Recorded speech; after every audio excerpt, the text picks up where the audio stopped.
you know, it's not easy necessarily. You don't want to have to go on Kijiji to say, you know, find someone. You don't want to have go on Reddit or whatnot.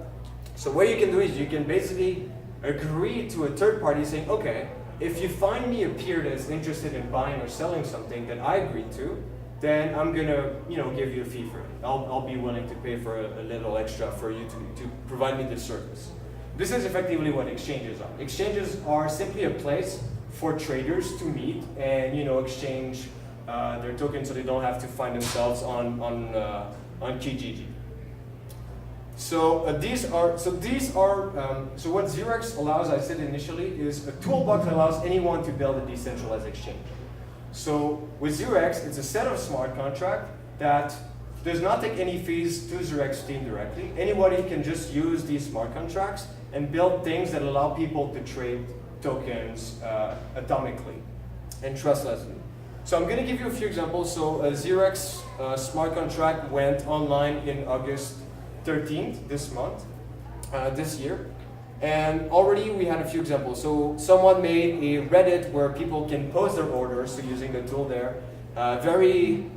It's interesting that you could start trading over Reddit, right? You could also do that for Twitter bots or whatnot, but it's, you know, it's not super obvious per se. So that was a few days after the 0x was launched. Now there's also another one that was the first one that was on the mainnet is called Kin Alpha. This was developed by one person, a simple exchange where you can, you know, buy, sell, you have a little order book. This is someone that designed that on their own. And all these exchanges in the background use 0x so that the users that use their interface are basically using the 0x protocol. So 0x protocol, users never know they're actually using it. It's the people that build on top of 0x that actually know that have to deal with it. So here's another one, Radar Relay, that launched about a few weeks ago. So it's looks similar look to Ether Delta. Then there's this one, Paradox. Paradox are supposed to launch, sorry, it's really dark, are supposed to launch in November. They use 0x as well. Edfinex. Edfinex, basically, it's like a child of Bitfinex for those who have used it, and it's a Ethereum-based exchange that is going to use the 0x protocol. There's many more that, you know, even today there's two that project that announced they were using the 0x protocol that we were not aware of. So it's very fast, people are using this because it saves time in terms of development. They can simply use the tools that are already developed for them and they can right away use them. And, you know, take the fees from the users directly. For those interested, if you're interested in how Relayer works and what you can do with them, you know, all these exchanges that I've shown you look very similar to one another. You can post orders, you have like a graph in the middle. They all have a similar look with different designs. But you can, does anyone know Shapeshift? Shapeshift, Changelly? Okay, so Shapeshift basically, you just say, here's the current price, trade between two tokens. This is also a type of exchange you can build on 0x. You can build like an exchange that would have zero fees for the users. So the people that build exchanges using 0x have a lot of flexibility. And this is why we tried to build a protocol that is general enough that anyone can build the type of exchange they're interested in building. So just like Ethereum allows anyone to build some sort of smart contracts, the hope is that 0x allows anyone to build a decentralized exchange with the features they want. And we provide also like programming tools, APIs, libraries to make it easier for people to develop. Different types of, for those interested, there's different types of strategies relayers can use: matching, open order book, core provider, reserve manager. I won't go into details. If you're interested in, you know, looking at these different strategies, you can look at wiki relayer strategies. We're going to add more eventually, but these are basically different types of relayers you could build with 0x. I keep saying the word relayer, and I just realized I probably didn't introduce it. So a relayer in 0x jargon is what you guys are familiar with, is what an exchange is for you. So exchange, you basically deposit your fund and they do the trade for you, right? So they're exchanging their tokens. Whereas a relayer, they're only connecting users together. They're actually never touching your funds. They pair you with someone else. So you relay what your order is or your desire to trade to another person. So that's why they're called relayer in the case of 0x. I'm going to use interchangeably relayer and exchange. So yeah, just consider them as the same thing in this case. Also with 0x, you never have to send any transaction at all. Everything stays in your wallet all the time. You don't have to deposit anywhere, you just keep it in your wallet, your favorite wallet, my Ether wallet, a Parity, or whatever wallet you're using, you can just keep them in there. And yeah, so you basically are 100% in control of your funds all the time. Okay, so a very few of you, yeah, question. Before you go on, are those relayers using side channels, or are they always just using the blockchain? They always, some use some sort of hybrid between like centralized and decentralized exchange to favor like trading, but there's none that I'm aware of that use like state channels or like payment channels at the current moment. Could you know? Yes, it would be possible. The users would have to exchange back and forth orders and update them in a way that they verify each other. But yeah, it would be possible to build state channels with UX. Although currently it's still not like done. Yeah. So the exchanges you mentioned previously, so do they have their own hot wallets, or we use No. them? So all the funds are within the user account, and the user, what they do is they simply say, I allow someone to take 1 Ether from my account only if they send me 200 whatever. And then if someone sends you 200 whatever, then your 1 Ether is going to be traded. But it's always in your account. So the exchanges or relayers and that use UX never have to deal with any funds. So both improve their costs because they don't have to deal with the security involved with exchanges. They don't have to manage, they don't have to run the risk, insurances, all these, and also just maintenance.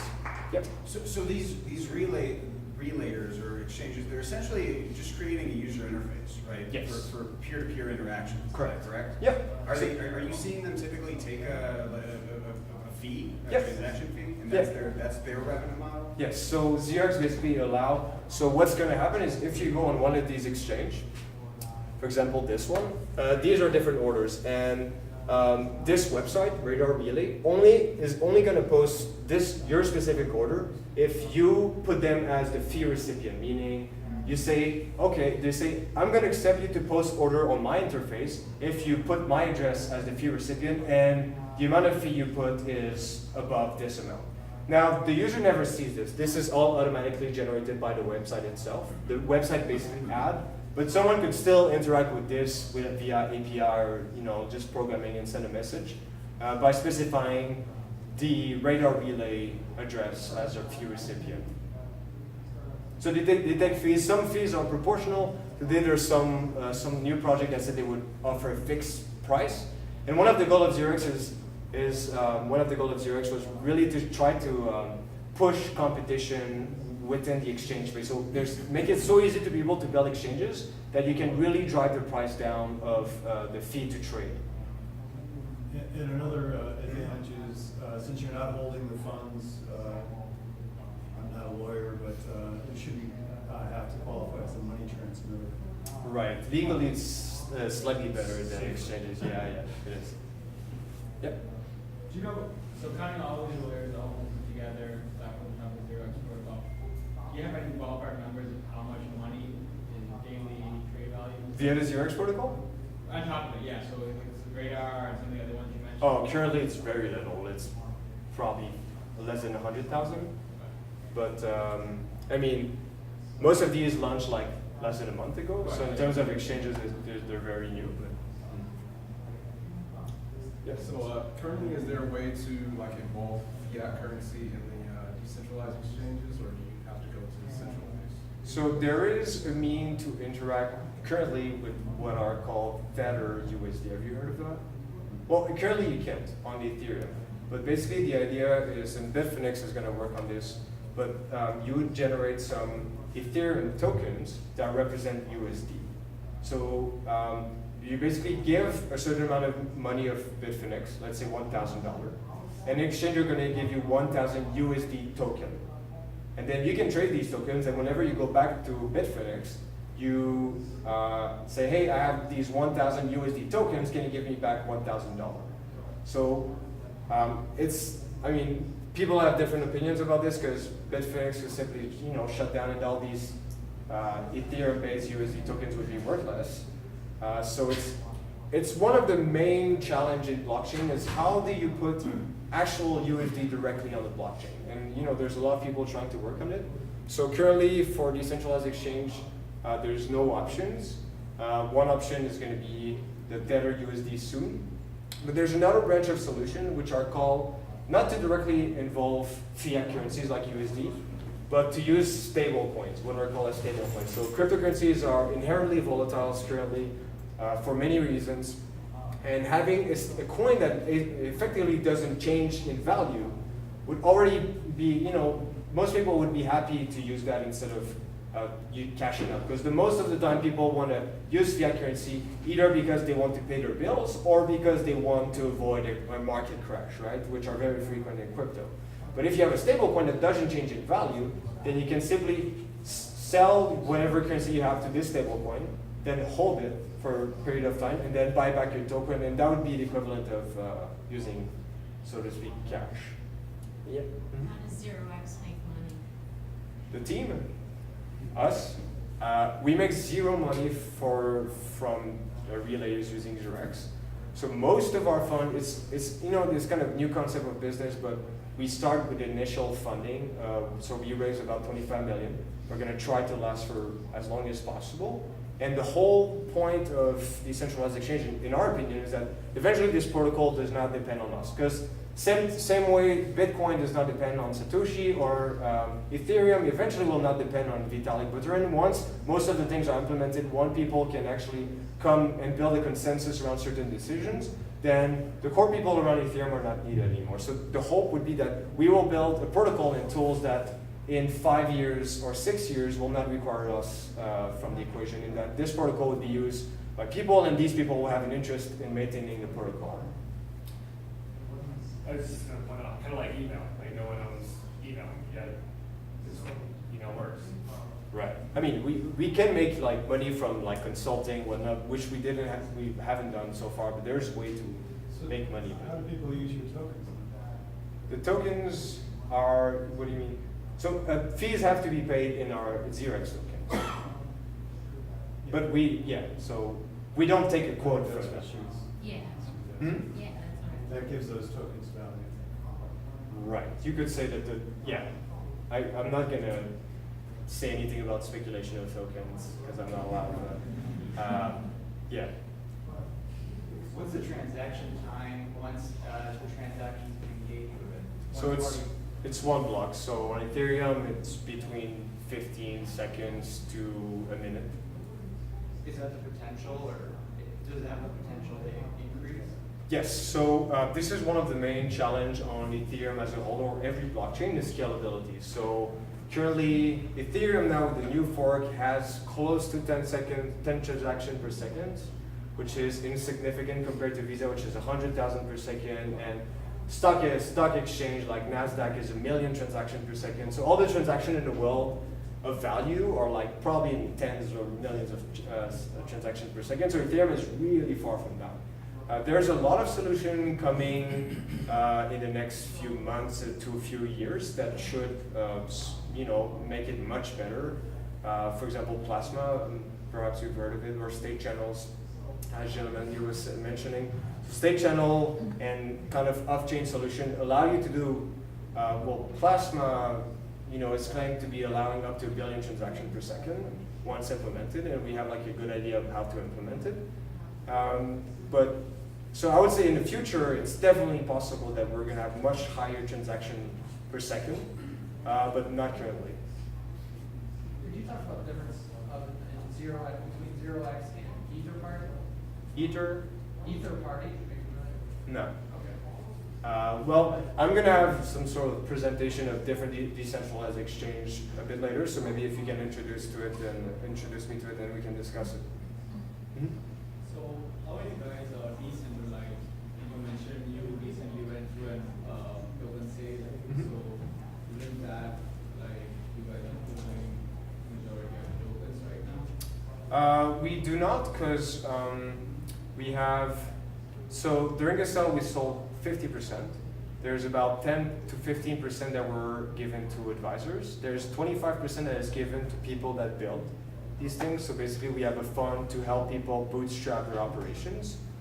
And the other thing is, eventually we're going to need to sell them. So because we don't make profit, we'll never run an exchange ourselves. The fund will only decrease. So over time, we should have less and less tokens in our possession. What's the difference between a token and a coin? Coins basically, usually the standard is, a coin is for a given blockchain, and tokens are different assets on the same blockchain. So you have Ether, which is a token on Ethereum. You have 0x, which is another token on Ethereum. You have Bitcoin, which is a coin on Bitcoin. It's the only coin on Bitcoin. You have Litecoin, which is the only coin. So usually token is used to refer to one of the many assets on a blockchain. So the way like Radar Relay works is they charge a premium or a big on the exchange. Yep. And from that, they have a store of Xerox tokens. They accumulate the Xerox. That they then pay for the transaction, not the end user. So that's called fee abstraction. So the users eventually do not need to hold. So basically, if you want to do a token trade via 0x, currently you need to hold 0x tokens in order to pay the relayer or the exchange. There are ways to make it so that the user never has to own any 0x. And basically it's equivalent to, they send something and then the relayer add in order.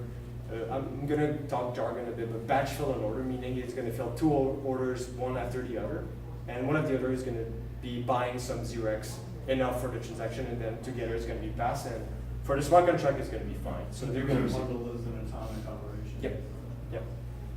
So that's called fee abstraction. So tokens, users don't need to hold 0x eventually. So if you go on Coinbase and purchase Ethereum, what exactly are you purchasing? Is it a coin, a token? Purchasing for what? Well, like Coinbase or a centralized exchange, like the thing that's currently. Well, some are tokens, some are coins. Well, like if, for instance, Coinbase, it has Ethereum as valued at $300 US. Like, what exactly is valued at $300 US? Is it a particular token on the Ethereum network? No, it's Ether. So Ether is the basis of Ethereum. So if you want to do anything on Ethereum, you need to use Ether. If you want to use this, you need to use Ether. And that's one. But then there's many other tokens that have different functions on Ethereum itself. So for example, for this, if you have 0x tokens, then you can interact with the exchanges. And you can also have you have a right to vote on the changes of the 0x protocol. Ether allows you to basically interact with Ethereum, but you have other tokens on Ethereum that allows you to do different things. But you always need Ether on Ethereum. I was just going to add that the reality is when you work with Coinbase or a centralized exchange, you actually don't even have Ether or when you have an IOU, because it's not actually sitting in a blockchain. So similar to a bank, and when you have a number in your bank account says, I have $100 or whatever, you don't actually have that currency, right? You're trusting that bank to deliver, on that IOU when you need it. So with decentralized exchanges, you're actually holding that currency. You're not trusting anyone to keep it for you.